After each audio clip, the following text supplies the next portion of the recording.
ಮಾನವರಾಗಲಿ ಪ್ರಾಣಿಗಳೇ ಆಗಲಿ ಅವರವರ ಅವನತಿಯನ್ನ ಅವರವರ ತೋಡಿಕೊಳ್ತಾ ಇದ್ದಾರೆ. ಯಾಕೆ ನಿನ್ನ ಕಥೆ ಹಾಗೆ ಆಯ್ತು.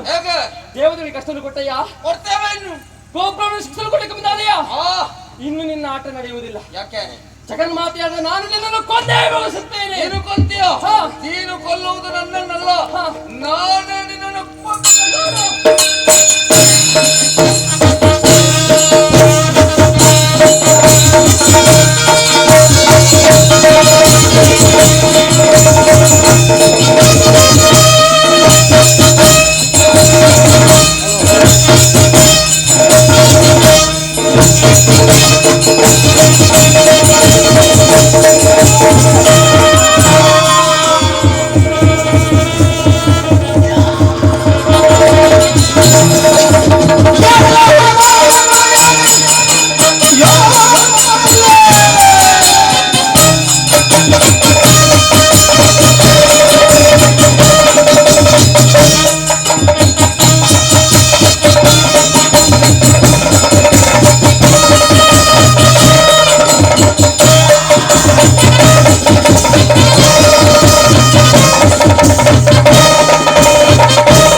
ನನ್ನ ವಿರುದ್ಧ ಕೆಂಗಣ್ಣಿನಲ್ಲಿ ಕಿಡಿಕಾರ್ತ ಬರ್ತಾ ಇದ್ದೀರ. ಯಾರು ನೀರು ಯಾಕೆ ಬಂದು ಹೇಳ?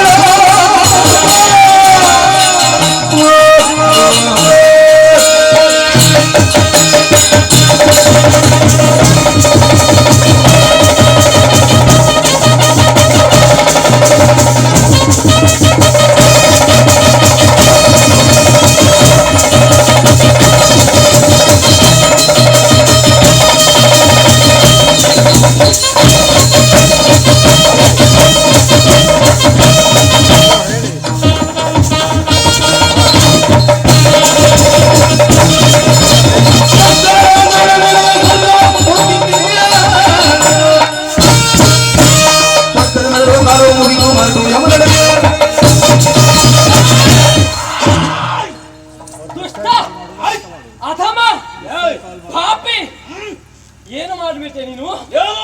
ಬ್ರಹ್ಮದೇವರನ್ನು ಹೊರವಂತ ಪಡೆದು ಹೊರದ ಹುಲುಮೆಯಿಂದ ದೇಹದ ಕೊಪ್ಪಿನಿಂದ ಹಾಲು ತಾನಾಗಿ ಬೆಳೆಯುತ್ತಾ ಇದ್ದೀಯಲ್ಲ, ನಿನ್ನ ಅವನತಿ ನೀನೇ ಮಾಡಿಕೊಂಡ ಹಾಗಾಯ್ತು.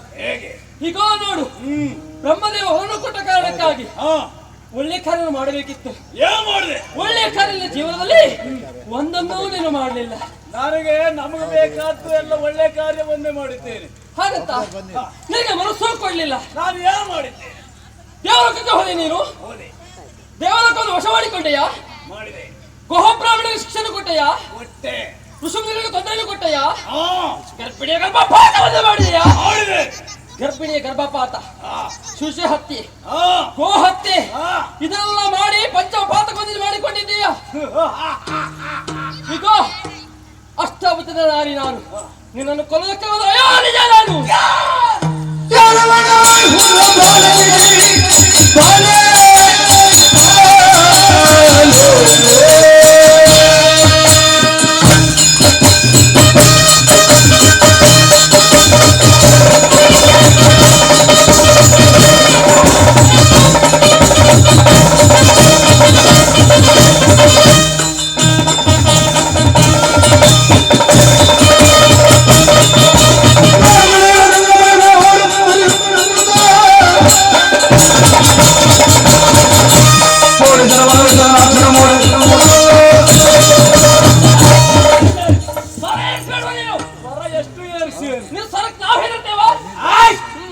ಆದ್ರೆ ಒಂದು ಏನು, ಯಾರ ಮುಂದೆ ಎಷ್ಟು ಏರ್ಸ್ಬೇಕು ಎಷ್ಟು ಗೊತ್ತುಂಟು ನಮಗೆ. ನಮಗೆ ಗೊತ್ತುಂಟ ಎಣ್ಣೆ ಏನು ಪಂಚಮಹಾಪಾತಕಗಳು ಇವು ನಮಗೆ ಸುತ್ತಿಕೊಳ್ತವೆ.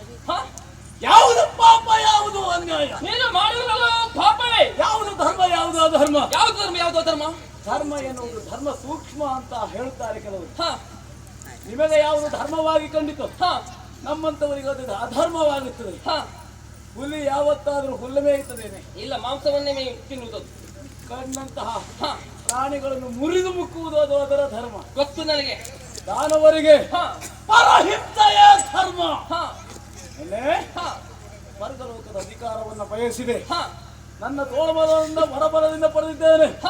ದೇವತೆಗಳ ಪಕ್ಷಪಾತವಾಗಿ ಬಂದ ಏನೇ ಸುರರನ್ನ ಪಡೆಯುವುದಕ್ಕಾಗಿ ಬಂದಂತಹ ನಿನಗೆ ಅಂಜುವವರೆಲ್ಲ ಬಿಸದ ಪೀಠದ ಬರದರೆಗುಂಟು.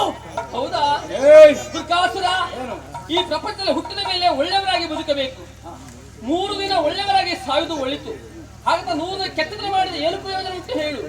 ಹಾಗಂತ ಹಾಲಿಗೆ ಒಂದು ಹುಳಿ ಹುಟ್ಟು ಬಿದ್ದರೆ ಸಾಕು, ಹಾಲಿನ ಭವಿಷ್ಯ ಹಾಳಾಗಿ ಹೋಗ್ತದೆ. ಅದೇ ಹಾಲಿಗೆ ಸ್ವಲ್ಪ ಸಿಹಿವಿದ್ದಾಗ ಹಾಲಿನ ಬದುಕು ಸಾರ್ಥಕವಾಗಿ ಹೋಗ್ತದೆ. ಹಾಲಿನ ಬದುಕು 1 ದಿನ ಆದ್ರೆ, ಮೊಸರಿನ ಬದುಕು 2 ದಿನವಾದ್ರೆ, ತುಪ್ಪದ ಬದುಕು 100 ದಿನ. ನಿನ್ನ ಬದುಕು ತುಪ್ಪದಂತೆ ಇರಬೇಕು ಅಂತ ನಾನು ಆಸೆಯನ್ನು ಹಿಡಿತವಳು. ಆದ್ರೆ ನಿನ್ನ ಬದುಕನ್ನ ಹಾಲಿನಂತೆ ಉಪಯೋಗಿಸಿಕೊಂಡೆಯಲ್ಲ ನೋಡು. ಅದು ಸಾತ್ವಿಕ ಶಿರೋಮಣಿಗಳಿಗೆ, ಮೂಗು ಹಿಡಿದುಕೊಂಡು ತಪಸ್ ಮಾಡುವವರಿಗೆ, ಆಮೇಲೆ ಗೋ ಬ್ರಾಹ್ಮಣರಿಗೆ ಹಾಲಿನ ಸಾತ್ವಿಕವಾದಂತಹ ಉಪದೇಶ ತಟ್ಟಿದ್ದೆ ವಿನಃ ನಮ್ಮಂತವರು ಹಾಗಲ್ಲ.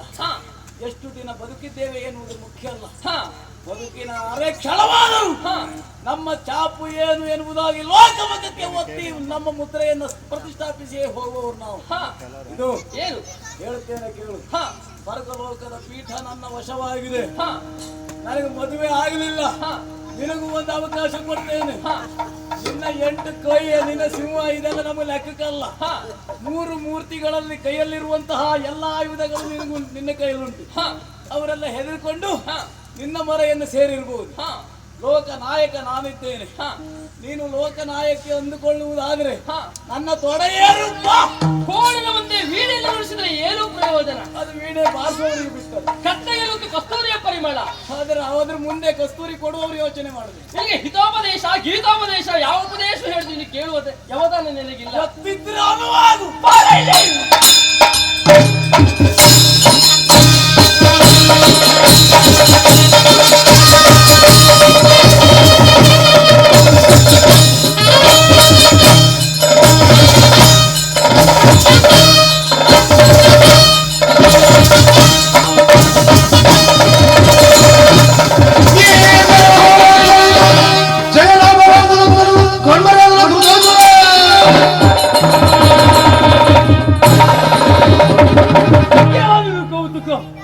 ಅಷ್ಟಭುಜಾಂಕಿತೆಯಾಗಿ ವಿಜೃಂಭಿಸಬಹುದಾದಂತಹ ಆಕೆಯೊಡನೆ ಎಷ್ಟೋ ಕಾಲ ಹೋರಾಟ ಮಾಡಿದ್ರು.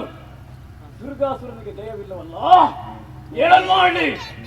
ನಾನ್ಯಾರು, ನನ್ನ ಯೋಗ್ಯತೆ ಏನು ಎನ್ನುವುದಾಗಿ ಇವಳಿಗೆ ಮಾತ್ರ ಅಲ್ಲ, ಲೋಕಮುಖಕ್ಕೆ ತೋರಿಸಿಕೊಡ್ತೇನೆ. ಯಾರ ಕಣ್ಣಿಗೂ ಗೋಚರಿಸಿದಂತೆ ಅಂತರಿಕ್ಷದಲ್ಲಿದ್ದು ಮಾಯಾಯುದ್ಧವನ್ನು ಮಾಡಿ ದೇವತೆಗಳ ಹಾಗೂ ಇವಳನ್ನ ಕಾಡುಗೆಡಿಸ್ತೇನೆ ನೋಡು.